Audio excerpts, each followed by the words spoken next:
Hello दोस्तों, सबसे पहले मैं आपसे रिक्वेस्ट करना चाहती हूँ कि वीडियो देखने के बाद सब्सक्राइब ज़रूर कर लीजिएगा। मैं इन वीडियोस को बनाने में बहुत मेहनत करती हूँ और इसी से मैं अपना खर्चा चलाती हूँ। जो भी सब्सक्राइब करेगा, मैं दुआ करती हूँ कि उसकी ज़िंदगी बहुत अच्छी, अमीर और खुशहाल हो। प्लीज़ प्लीज़ सब्सक्राइब कर लीजिएगा। लाहौर के पुराने शहर के एक तंग गली में, जहाँ शाम को चाय की दुकानों से अदरक वाली चाय की खुशबू फैलती है और मस्जिद की अजान दिल को छू जाती है, वहाँ रहती थीं राबिया। 28 साल की राबिया एक छोटी सी ब्यूटी पार्लर चलाती थी अपने घर के नीचे वाले हिस्से में। सुबह 8 बजे से शाम 7 बजे तक वह ग्राहकों के बाल संवारती, चेहरे पर फेशियल करती और कभी कभी दिल की बातें भी सुन लेती। उसके पिता का छोटा सा कपड़े का स्टोर था बाजार में। माँ घर संभालती थी और छोटा भाई इमरान कॉलेज में पढ़ता था। राबिया की ज़िंदगी बाहर से देखने में सामान्य थी, लेकिन अंदर से वह हमेशा कुछ ढूंढती रहती थी। शायद वह सुकून, शायद वह समझ, या शायद वह साथ जिसकी कमी उसे अक्सर रात को महसूस होती, जब सब सो जाते और वह छत पर बैठकर लाहौर की चमकती लाइट्स को देखती रहती। उसकी शादी अभी तक नहीं हुई थी। रिश्ते आते थे, लेकिन या तो लड़का पसंद नहीं आता या फिर परिवार को कोई न कोई बात अखर जाती। बेटी, तुम्हारा पार्लर तो अच्छा चल रहा है, लेकिन अब उम्र हो रही है, माँ अक्सर कहती।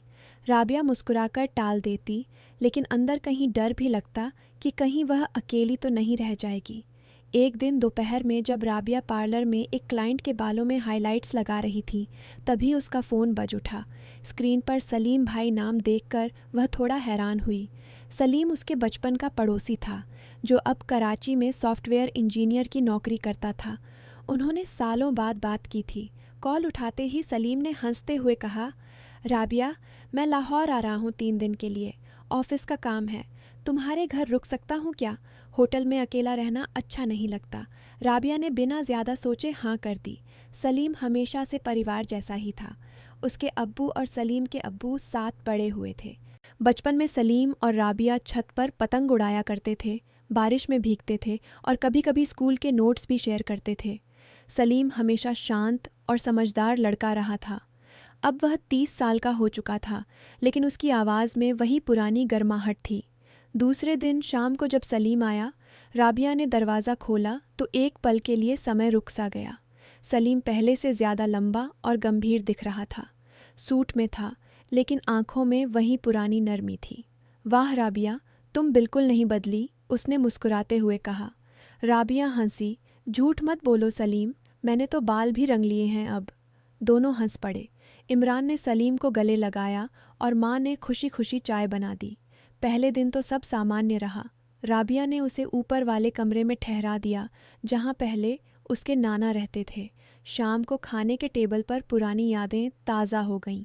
सलीम ने बताया कि कराची में उसकी ज़िंदगी तेज़ है, लेकिन दिल लाहौर की इन गलियों को बहुत याद करता है। राबिया ने हल्के से कहा, यहाँ तो सब वही है, बस हम बदल गए हैं। उसकी बात सुनकर सलीम ने एक पल उसे देखा और फिर मुस्कुरा दिया। अगले दिन सलीम का काम था, लेकिन शाम को वह जल्दी लौट आया। राबिया पार्लर बंद करके ऊपर आई तो देखा सलीम छत पर खड़ा आसमान देख रहा है। क्या सोच रहे हो? उसने पूछा। सलीम ने धीरे से जवाब दिया, सोच रहा हूँ कि ज़िंदगी कितनी तेज़ भाग रही है। कराची में तो सांस लेने का भी समय नहीं मिलता। यहाँ आकर लगता है जैसे समय रुक गया हो। राबिया उसके बगल में खड़ी हो गई। हल्की हवा चल रही थी। दोनों चुपचाप खड़े रहे। उस पल में कोई ख़ास बात नहीं हुई, लेकिन एक अजीब सी शांति दोनों के दिल में फैल गई। तीसरे दिन बारिश हो रही थी। लाहौर की बारिश हमेशा खास होती है। राबिया पार्लर में कम ग्राहक थे, इसलिए वह जल्दी ऊपर आ गई। सलीम लैपटॉप पर काम कर रहा था। उसने राबिया को देखते ही कहा, चलो चाय बनाते हैं और छत पर बैठते हैं। दोनों चाय लेकर छत पर गए। बारिश की बूंदें छत की टिन पर गिर रही थीं। सलीम ने अचानक कहा, राबिया, तुम्हें कभी लगता है कि हमने कुछ गलत रास्ता चुन लिया? राबिया ने चाय का कप थोड़ा कसकर पकड़ा। क्यों, तुम्हें क्या हुआ? सलीम ने सांस ली। कराची में एक लड़की से मुलाकात हुई थी। अच्छी थी, लेकिन परिवार ने मना कर दिया क्योंकि वो दूसरे प्रांत की थी। अब लगता है शायद मैंने जल्दी हार मान ली। राबिया चुप रही। उसके मन में एक हल्की सी टीस हुई। वह खुद नहीं समझ पाई कि क्यों। उसने सिर्फ इतना कहा, कभी कभी परिवार की खुशी भी अपनी खुशी से बड़ी होती है। सलीम ने उसकी तरफ देखा। उनकी नज़रें मिलीं। उस पल में दोनों ने कुछ महसूस किया जो शब्दों में नहीं आया। राबिया ने जल्दी से नज़रें फेर लीं और बोली, चलो अंदर चलते हैं, भीग जाएंगे। उस रात राबिया को नींद नहीं आई। वह सोच रही थी कि सलीम की बातों में जो गर्माहट थी वो सिर्फ दोस्ती थी या कुछ और। वह खुद को समझाती कि सलीम सिर्फ पुराना दोस्त है, लेकिन दिल बार बार उसकी मुस्कान याद दिलाता। सलीम भी अपने कमरे में लेटा सोच रहा था कि राबिया अब कितनी समझदार और खूबसूरत हो गई है। लेकिन वह जानता था कि वह शादीशुदा नहीं है, लेकिन परिवार और समाज के सामने कुछ कहना आसान नहीं। चौथे दिन सलीम का काम पूरा हो गया। शाम को उसने राबिया से कहा कि वह कल सुबह की फ़्लाइट से कराची वापस जा रहा है। राबिया ने मुस्कुराते हुए कहा, ठीक है, लेकिन आज रात हम सब साथ में बाहर खाना खाएंगे। परिवार सहित वे एक छोटे से रेस्टोरेंट गए जहां लाहौरी बिरयानी और कबाब की खुशबू फैली हुई थी। खाते वक्त सलीम ने राबिया की तरफ देखकर कहा, तुम्हारा पार्लर सच में अच्छा चल रहा है, तुम बहुत मेहनत करती हो। राबिया ने शर्माते हुए जवाब दिया, तुम्हारी तरह तो नहीं जो दिन रात कोडिंग करते हो। दोनों हंस पड़े, लेकिन उनकी हंसी में एक छुपी हुई उदासी थी। रात को घर लौटकर जब सब सोने गए, सलीम ने राबिया से छत पर बात करने को कहा। दोनों ऊपर गए। चांदनी रात थी। सलीम ने धीरे से कहा, राबिया, इन 4 दिनों में मुझे एहसास हुआ कि मैं तुम्हें बहुत मिस कर रहा था। तुम्हारी बातें, तुम्हारा हंसना, तुम्हारा वो तरीका जिससे तुम छोटी छोटी बातों में भी गहराई ढूंढ लेती हो। राबिया का दिल तेज़ धड़कने लगा। उसने आंखें नीची कर लीं। सलीम, हम दोनों जानते हैं कि यह सिर्फ दोस्ती नहीं रह गई है, लेकिन मेरे अब्बू, अम्मी, समाज और तुम कराची में हो, ये कैसे संभव है? सलीम ने सांस ली। मैं जानता हूँ, मैं भी डर रहा हूँ कि अगर हम आगे बढ़े तो परिवार क्या कहेगा। लेकिन राबिया, मैं झूठ नहीं बोल सकता। मुझे तुम अच्छी लगती हो, बहुत अच्छी। राबिया की आंखें नम हो गईं। मुझे भी। लेकिन सलीम, हम अगर गलत कदम उठाए तो सिर्फ अपनी नहीं, पूरे परिवार की इज्जत पर असर पड़ेगा। अफवाहें फैलेंगी, लोग क्या कहेंगे। देखो, घर में लड़की अकेली थी, लड़का आया और उसने बात अधूरी छोड़ दी। दोनों चुप हो गए। सलीम ने कहा, मैं तुम्हें कभी मजबूर नहीं करूँगा, लेकिन क्या हम वादा कर सकते हैं कि हम एक दूसरे का सम्मान करेंगे और सच्चाई से आगे बढ़ेंगे? राबिया ने सिर हिलाया। हाँ, लेकिन अभी कुछ मत कहना किसी को, पहले सोचते हैं। अगली सुबह सलीम जा रहा था। एयरपोर्ट के लिए टैक्सी आई। राबिया ने उसे दरवाजे तक छोड़ा। सलीम ने हल्के से उसके हाथ पर हाथ रखा और कहा, खुद का ख्याल रखना, और हाँ, अगर कभी मन भारी हो तो कॉल कर देना। राबिया ने मुस्कुराते हुए कहा, तुम भी, सुरक्षित पहुंचना। टैक्सी जाते ही राबिया की आंखों से आंसू निकल आए। वह अंदर आई तो माँ ने पूछा, क्या हुआ बेटी? राबिया ने कुछ नहीं कहा, सिर्फ मुस्कुराकर अपना काम करने लगी। सलीम कराची पहुंचकर भी रोज़ राबिया से मैसेज करता, छोटी छोटी बातें। आज पार्लर कैसा रहा? तुमने खाना खाया? राबिया जवाब देती, लेकिन दिल में डर बढ़ता जा रहा था। एक दिन इमरान ने राबिया के फ़ोन में सलीम का मैसेज देख लिया। वह गुस्से में बोला, आप्पी, ये क्या है? सलीम भाई तो सिर्फ दोस्त थे ना, अब रोज़ बातें क्यों? राबिया ने समझाया, लेकिन इमरान ने माँ को बता दिया। घर में तूफ़ान आ गया। अब्बू ने सख्ती से कहा, राबिया, हमने तुम्हें इतनी आज़ादी दी, पार्लर चलाने दी, लेकिन यह सब सही नहीं है। सलीम कराची में है, तुम यहाँ। लोग क्या कहेंगे? तुम्हारी इज्जत का सवाल है। माँ रोने लगी। बेटी, रिश्ता अगर तय करना है तो ठीक से बात करो, वरना अफवाहें फैल जाएंगी। राबिया ने रोते हुए कहा, अब्बू, हमने कुछ गलत नहीं किया, सिर्फ बातें की हैं। लेकिन हाँ, हम एक दूसरे को पसंद करते हैं। घर में सन्नाटा छा गया। इमरान ने गुस्से में कहा, अब लोग कहेंगे कि पार्लर चलाने वाली लड़की का चरित्र। राबिया चुप रही, लेकिन उसका दिल टूट रहा था। उस रात वह छत पर बैठी सोच रही थी कि क्या वह गलत है, क्या उसकी भावनाएं गुनाह हैं। दूसरी तरफ सलीम को जब पता चला तो वह परेशान हो गया। उसने अपने परिवार को बताया। उसके अब्बू ने कहा, बेटा, अगर दिल से पसंद है तो हम बात करेंगे, लेकिन लड़की की इज्जत का ख्याल रखना। सलीम ने राबिया को कॉल किया और कहा, मैं कल लाहौर आ रहा हूँ, तुम्हारे अब्बू से बात करूँगा। सलीम आया। घर में माहौल तनाव भरा था। सलीम ने राबिया के अब्बू के सामने सिर झुकाकर कहा, अंकल, मैं राबिया को सच में पसंद करता हूँ। मैं उसे कभी दुख नहीं दूंगा। मेरी नौकरी अच्छी है, मैं लाहौर शिफ्ट हो सकता हूँ अगर ज़रूरत पड़ी। बस एक मौका दीजिए। अब्बू ने लंबी सांस ली। सलीम, हम तुम्हें बचपन से जानते हैं, लेकिन समाज बड़ा कठोर है। अगर कुछ गलत हुआ तो हमारी बेटी की ज़िंदगी बर्बाद हो जाएगी। राबिया ने हिम्मत करके कहा। अब्बू, अगर हम दोनों सच्चे हैं तो क्यों डरें? मैं अपना पार्लर चलाती रहूँगी, सलीम अपनी नौकरी करेगा। हम धीरे धीरे आगे बढ़ेंगे, लेकिन झूठ और छुपाव से नहीं। 3 दिन तक घर में चर्चा चली। माँ ने आखिरकार कहा, देखो, दोनों की नज़रें साफ हैं। अगर अल्लाह की मर्ज़ी है तो सब ठीक हो जाएगा। आखिरकार अब्बू मान गए, लेकिन एक शर्त रखी कि शादी से पहले कोई अफवाह न फैले और सलीम लाहौर में ही नौकरी तलाश करे। सलीम ने अपनी कंपनी से बात की और लाहौर में ट्रांसफ़र ले लिया। धीरे धीरे दोनों परिवारों में बातें शुरू हुईं। राबिया और सलीम अब खुलकर बात करते थे, लेकिन सम्मान के साथ। 6 महीने बाद दोनों की शादी तय हो गई। शादी के दिन राबिया ने सलीम से कहा, याद है वो बारिश वाली रात? तब हमने फैसला किया था कि हम सच्चाई से आगे बढ़ेंगे। आज वही सच्चाई हमें साथ लाई है।